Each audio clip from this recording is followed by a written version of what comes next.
다 찾으셨으면 함께 읽도록 하겠습니다. 시작. 다윗이 사울에게 말하되 주의 종이 아버지의 양을 지킬 때에 사자나 곰이 와서 양떼에서 새끼를 물어가면 내가 따라가서 그것을 치고 그 입에서 새끼를 건져내었고 그것이 일어나 나를 해하고자 하면 내가 그 수염을 잡고 그것을 쳐 죽였나이다.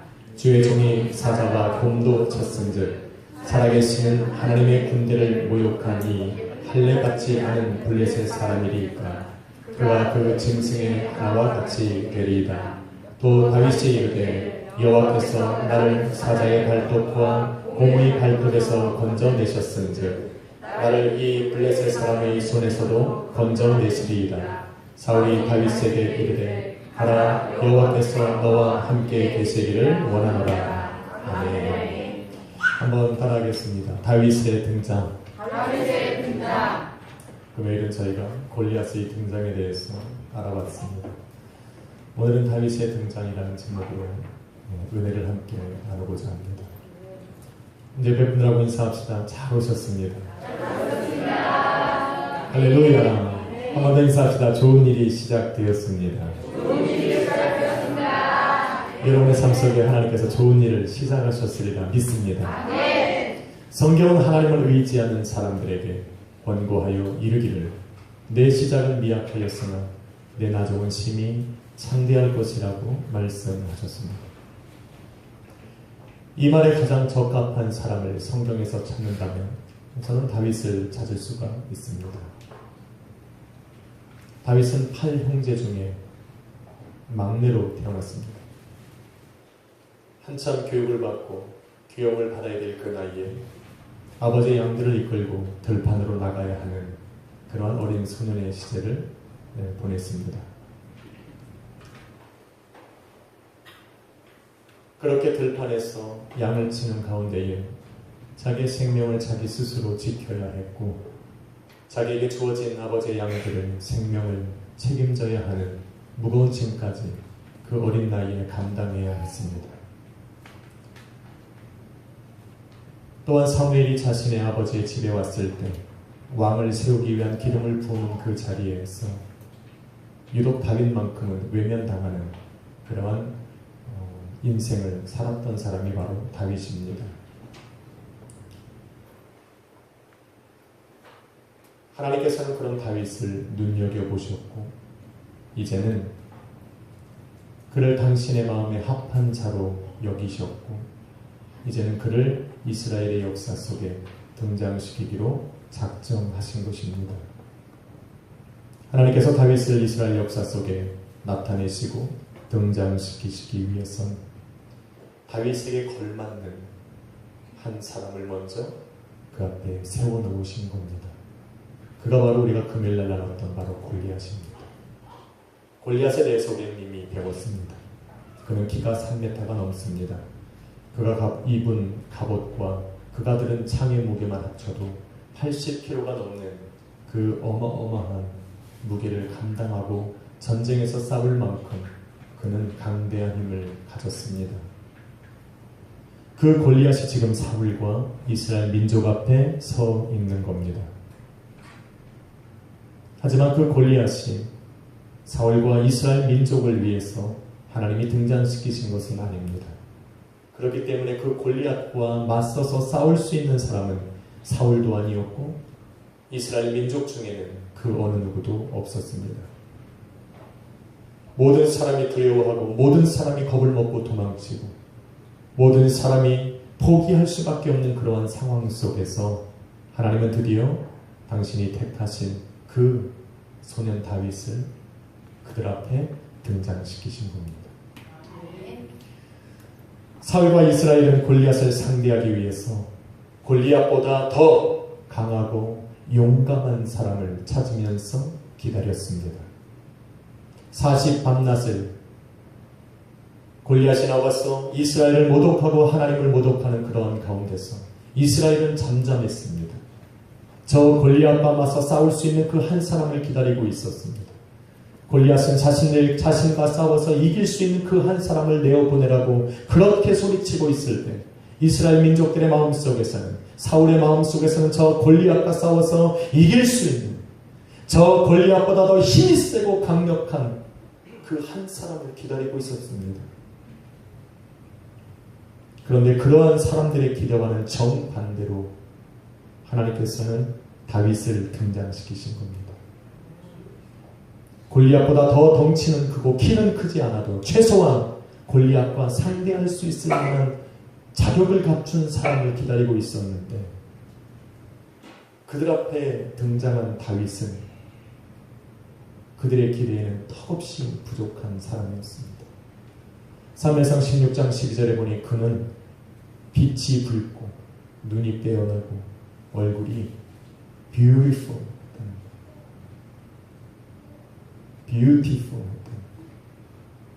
요즘 시대에 남자를 보고 beautiful하다라고 얘기하면 이상한 눈으로 쳐다봅니다. 자, 옆에 남성분이 계시면 한번 인사해 봅시다. beautiful. 왜 가온이한테 beautiful을 그래? 가온이는 원래 beautiful해. 우리가 지금 옆에 계신 우리 남편에게 당신 참 아름다워 그러면 남편에게 닭살이 돋습니다. 요즘 닭살이 돋는 아름다운 표현을 남자들에게 하지 않습니다. 하지만 과거에는 여성들에게 아름다운 표현이라고 하는 것은 잘 쓰지 않았습니다. 오히려 남성들에게 아름답다라는 표현을 썼습니다. 지금 다윗의 얼굴이 아름다웠습니다. 누가 저를 보고 아름답다고 하겠습니까? 저는 싫습니다. 잘생겼다고 해보십시오. 다윗은 얼굴이 아름다웠어요. 얼굴이 붉고 빼어나고 그런 건 다 치더라도 최소한 얼굴은 전사의 얼굴을 하고 있어야 된다고 생각을 했을 겁니다. 그런데 다윗의 외모를 바라보는 사울과 이스라엘 민족들에게 너무나도 실망스러웠어요.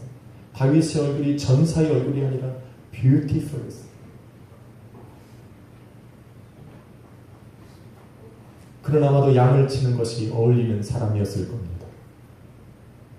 손에 수금을 들고 저 넓은 들판에서 양들과 함께 수금을 켜면서 하루의 시간을 보내는 것이 어울리는 사람이었다라는 겁니다.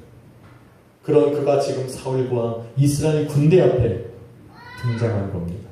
저 무시무시한 골리앗과 싸우고자 지금 그들 앞에 대표자로 골리앗 앞에 서 있는 겁니다.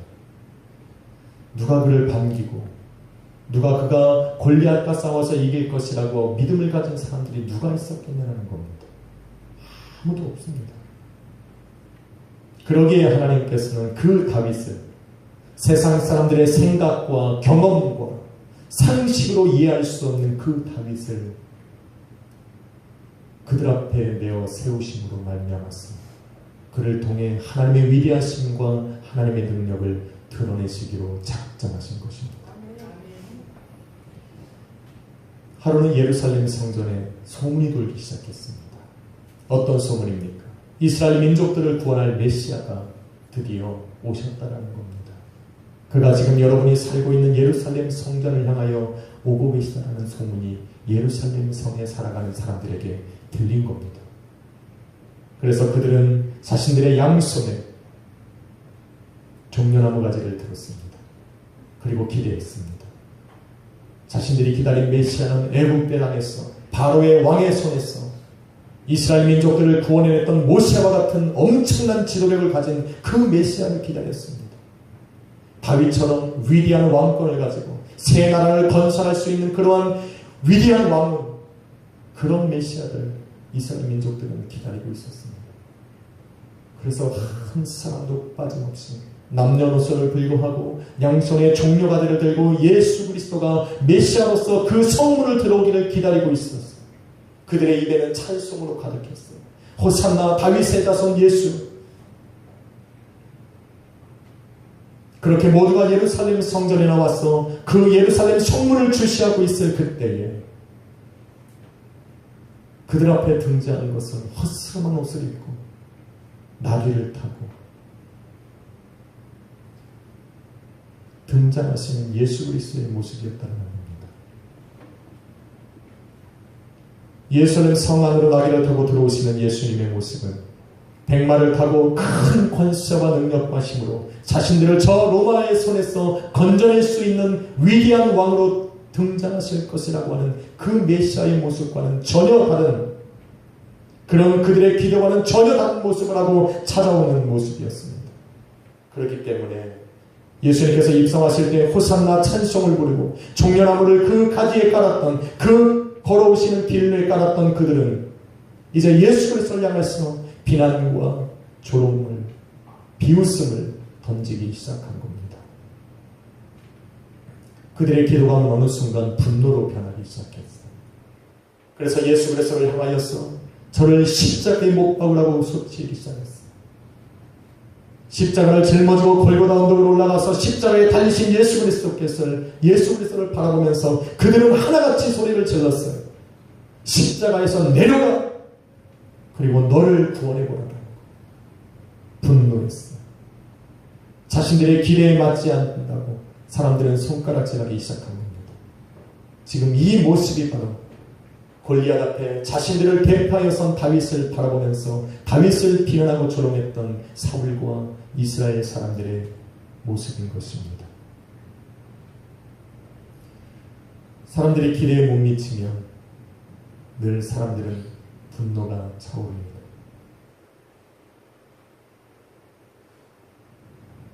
여러분은 아닙니까? 어저께 축구 전후반 보면서 안 그러셨어요? 여러분은 안 그래요. 참 마음이 온유하시고 착하시고 선하시니까. 저는 어제 그 밤에 전사니까 보면서 제 속을 다 드러냈습니다.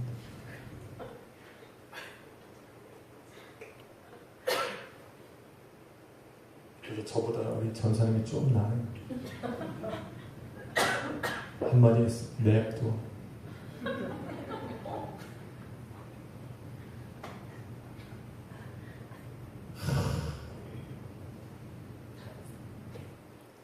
후반전 들어가서 한 골 넣고 나서요,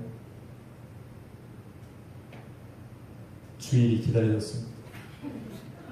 기뻐하시는 여러분의 모습을 보고 싶었어요.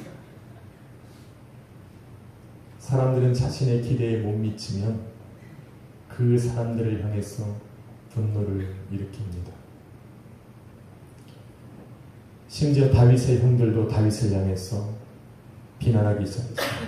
사무엘상 17장 28절에 보니 그의 큰형 엘리압이 다윗을 향하여 노를 바라며 말합니다. 나는 너의 교만함과 내 마음의 완악함을 안다. 내가 지금 전쟁을 구경하러 왔다라고 그를 비난하고 조롱합니다. 왜 그렇습니까? 다윗을 걱정해서 그런 것이 아닙니다. 자신들을 대표해서 블레셋 군대 앞에 선 그 다윗이 자신들을 초라하게 만들기 때문에 그래요. 최소한 골리앗과 상대가 될 만한 상대가 나가야 하는데 얼굴이 아름다운 저 다윗이 자신들을 대표해서 골리앗 앞에 서는 것이 보기 싫은 거예요. 자신들은 두려워서 잠잠히 있을 수밖에 없으면서 자신들을 대표해서 저 거인 골리앗 앞에 선 다윗을 바라보면서 기대감을 감추지 못하는 거예요. 사울은 어떻습니까? 사울은 자신이 왕이에요. 이 수많은 이스라엘 군대를 거느리면서 정작 자기가 내세울 수 있는 그 장수가 바로 이 어린 다윗이었다는 것이 너무나도 싫은 거예요. 그래서 자기가 입고 있던 군복을 벗어서 다윗에게 입히는 겁니다. 다윗을 보호하고 싶어서가 아니라 최소한 이 정도는 해야지 자기의 측면이 있었기 때문에 자기가 들었던 칼을 주고 자기가 들었던 방패를 주고 최소한 치더라도 이 정도는 줘야 자기가 할 말이 있기 때문에 다윗에게 그렇게 하는 겁니다. 그런 그들에게 다윗은 단호하게 얘기하는 거예요. 나와 함께 하시는 여호와께서 사자의 발톱과 곰의 발톱과 수많은 맹수들의 공격에서 나를 보호하셨고 내가 기르는 양의 생명을 하나님께서 지켜주신 것처럼 저 골리앗 앞에서 하나님이 나를 지키실 것이고 나와여 승리케 하실 것이라고 선포하기 시작한 겁니다. 할렐루야. 사울과 그의 형들이 자신들이 섬기는 그 하나님, 살아계신 하나님을 조금이라도 믿는 신앙이 있었다면 지금 다윗이 선포하는 그 말을 들어줬을 겁니다. 그런데 그들은 그렇지 못했어요. 어느 한 사람도 믿음으로 다윗의 말을 받아주는 사람이 없었다는 겁니다. 하나님께서 하시는 일을 인간이 이해할 수는 없습니다. 보이지 않는 세계 속에서 하나님이 이루어 가시는 일들을 보이는 세상을 바라보며 살아가는 사람들은 도대체 이해할 수가 없는 것입니다. 예수 그리스도의 몸된 교회를 통해서 일하시는 예수 그리스도의 크신 역사를 세상은 이해할 수 없을 것입니다. 그래서 비난하는 겁니다. 그래서 조롱하는 겁니다. 그래서 비웃는 거예요. 한때는 교회가 사람들에게 삶의 문제를 해결하고 미래를 책임져주는 인생의 열쇠로 여겨질 때가 있었습니다.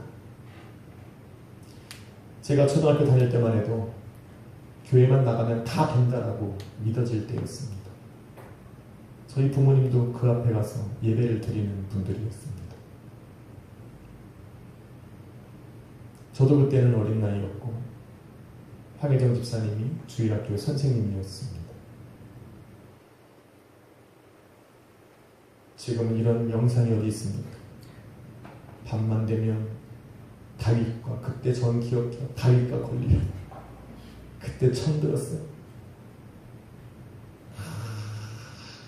인형을 오리고 그래서 이런 벽에다가 이렇게 다 붙이는 거를 이용했어요. 저는 그때 배웠어요. 할렐루야. 그때 배웠습니다. 그래서 황혜선 집사님이 보조했어요. 자, 예.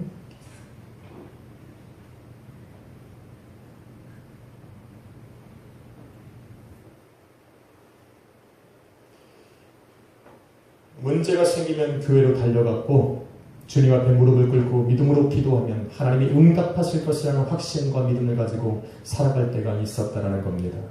그들의 마음에는 진실한 믿음과 확신이 있었고 하나님을 향한 감격과 감동이 넘쳤습니다. 그들은 성령의 역사 앞에 감격했고 살아서 역사하시는 예수 그리스도의 구원의 은혜로 말미암아서 하나님께 영광을 돌릴 때가 있었다는 겁니다. 그때만 해도 교회와 성도들로 인해서 시대는 가난하고 먹을 것이 부족했지만 사람들의 마음은 기뻤어요. 풍요했어요. 교회만 가면 행복했고 교회만 갈 수 있었다면 기쁨으로 살아갈 수 있는 그러한 시대였습니다. 여러분은 모를 거예요.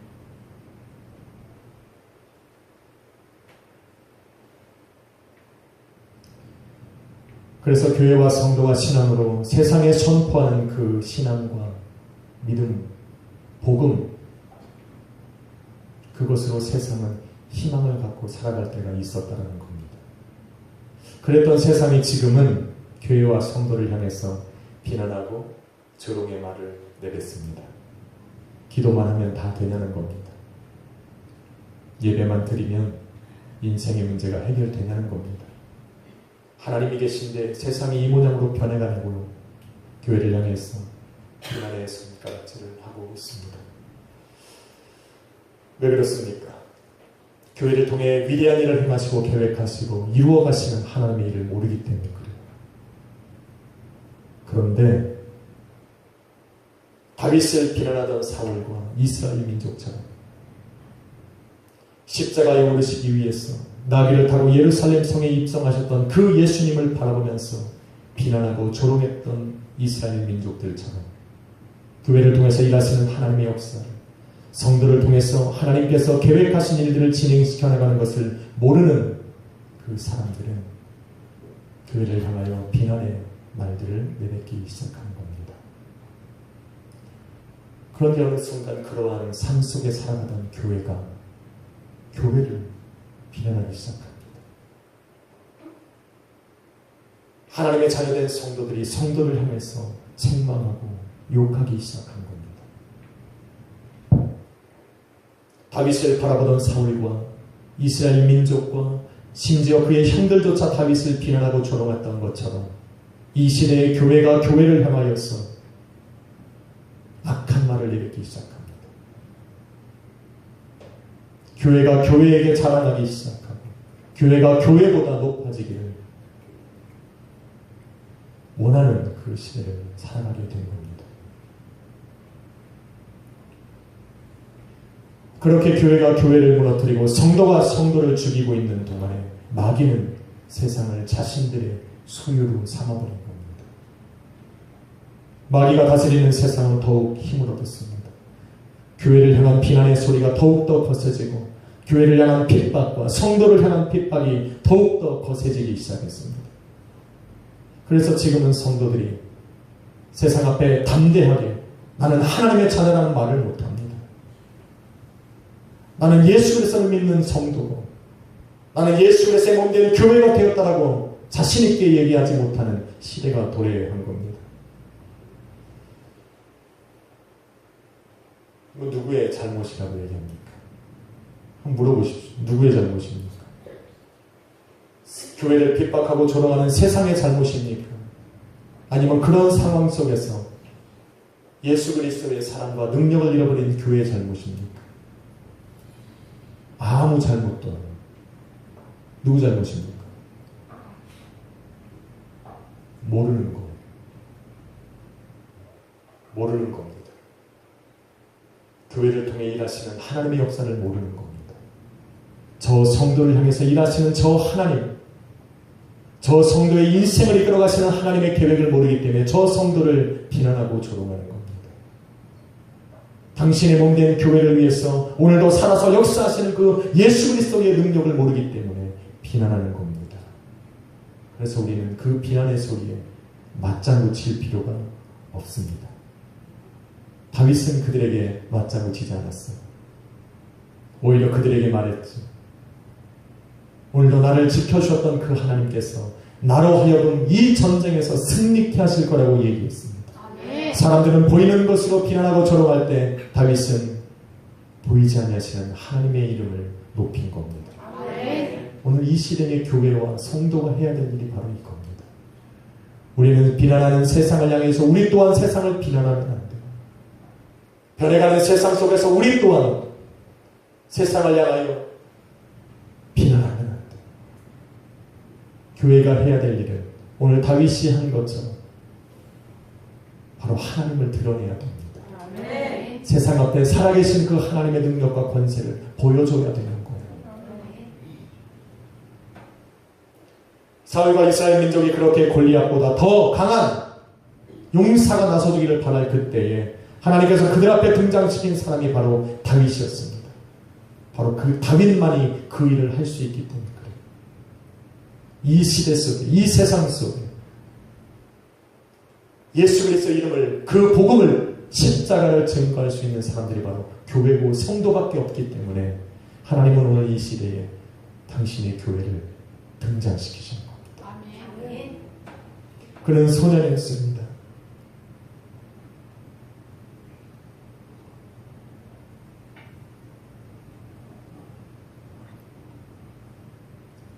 오늘 저도 음악회 때 특성을 합니다. 엄청난 순서들이 준비되어 있어서 사실 일주일 동안의 목소리를 굉장히 아꼈는데 어제 축구보다 다 나갔어요. 한 골 넣었을 때 저는 옥타브가 3옥타브까지 올라가는 걸 처음 들었어요. 그 와중에 전사님은 꼭 화음을 넣었어요. 와, 그게 얼마나 아름답게 들렸겠어. 그 시간에 길거리에 사람 다니는 사람이 없습니다. 대부분 그 축구 보셨을 거예요. 어저께 그 축구 안 보신 용감하신 분, 위대하신 분, 오늘 내 대신 찬양하십시오. 저는 목소리가 다 갔습니다. 다윗은 소년이었어요. 골리앗이 칼과 창을 들고 그 앞에 섰을 때 다윗의 손에는 막대기가 들려 있었어요. 또 다른 손에는 물매가 들려 있었고 다윗의 주머니에는 물맷돌 5개가 들어 있었어요.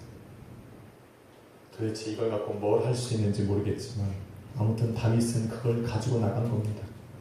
아무리 머리 좋은 사람이 계산을 해보고 이치를 따져보고 상식적으로 생각해도 도대체 저 골리앗을 이것으로는 이길 수 없을 겁니다. 그런데 다윗은 그렇게 나갔어. 한 번에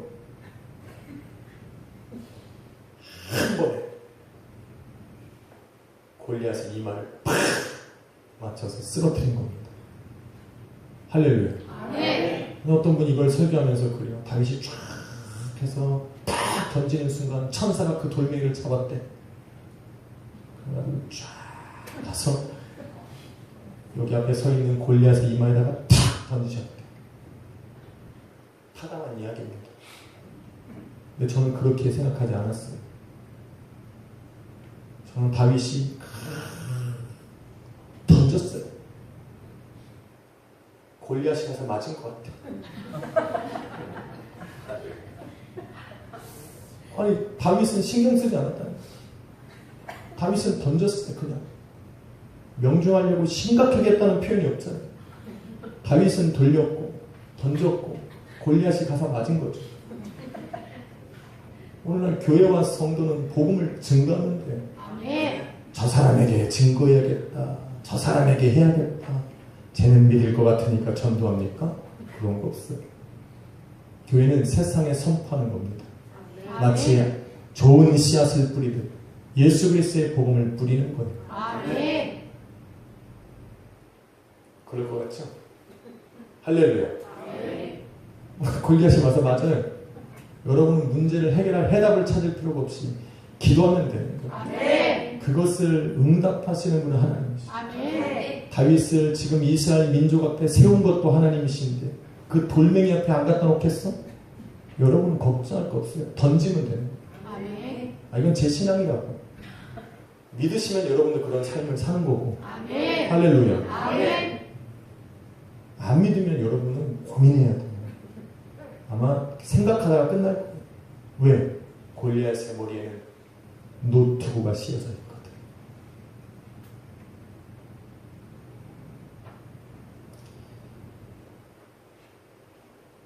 골리앗의 승리는 하나님을 향한 다윗의 믿음이 승리하는 순간이었습니다. 아멘. 다윗을 세상 앞에 등장시키신 하나님의 승리를 나타내는 순간이었다는 겁니다. 골리앗의 등장이 다윗을 위한 거라면 다윗의 등장은 바로 다윗과 함께 하시는 그 하나님을 위한 등장이었습니다. 하나님의 권세와 능력을 세상 앞에 드러낼 수 있는 기회의 순간이었고, 그 하나님께서 다윗과 함께 하시는 것을 증거할 수 있는 기회였고, 다윗을 돌보시는 분이 하나님이심을 선포하는 기회의 순간이었습니다.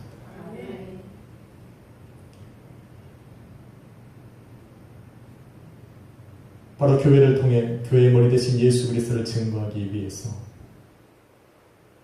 교회 가운데 오늘도 살아 역사하시는 그 성령 하나님을 세상 가운데 드러내기 위해서 오늘 하나님께서는 예수 그리스도의 몸된 교회를 세상 앞에 등장시키신 겁니다. 그래서 교회는 세상 앞에 담대해야 합니다. 다윗처럼 힘들고 어려운 순간에 오히려 좀 용기를 내야 돼요. 세상의 생각과 사람들이 믿는 것과는 다른 그런 모습을 보여줘야 돼요. 왜냐하면 우리가 믿는 하나님이 세상의 생각대로 움직이시는 분이 아니기 때문에 그래요. 세상이 믿는 것과 다르게 당신의 뜻대로 움직이시는 분이기 때문에 그렇습니다. 저는 결론을 내릴까 합니다. 다윗의 등장은 골리앗의 퇴장을 의미하는 겁니다. 골리앗의 패배와 하나님의 백성된 이스라엘 민족의 승리를 예고하는 것이 바로 다윗의 등장이었습니다. 이 시대의 교회의 등장은 바로 세상을 다스리고 지배하는 악한 마귀 권세의 퇴장을 의미하는 겁니다.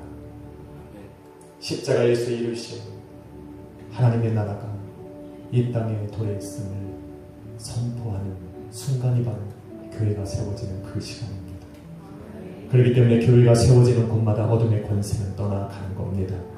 교회가 세워지는 곳마다 그곳에 하나님의 나라의 소망이 생기는 것이고, 교회된 성도가 저와 여러분이 등장하는 곳마다 승리가 있는 겁니다. 믿으십니까? 한번 인사합시다. 당신이 가는 곳마다 승리가 있습니다. 할렐루야. 사랑하는 성도 여러분, 악한 마귀의 권세를 두려워하면 안 돼요. 그 마귀가 가져다주는 여러분의 인생의 어려움과 또 힘들고 고된 일들 속에 우리는 무너질 필요가 없습니다. 다윗이 담대했듯이 다윗이 들었던 십자가 대신에 여러분의 손에는 이 막대기 대신에 여러분의 손에는 십자가가 들려있고 그가 던졌던 물맷돌 대신에 우리에게는 성령의 능력이 있습니다. 그러니까 담대하십시오. 그리고 그 자리에서 여러분이 머무는 그 자리에서 하나님의 승리를 선포하십시오. 삶은 회복될 것이고 성도는 승리할 것입니다. 기도하겠습니다.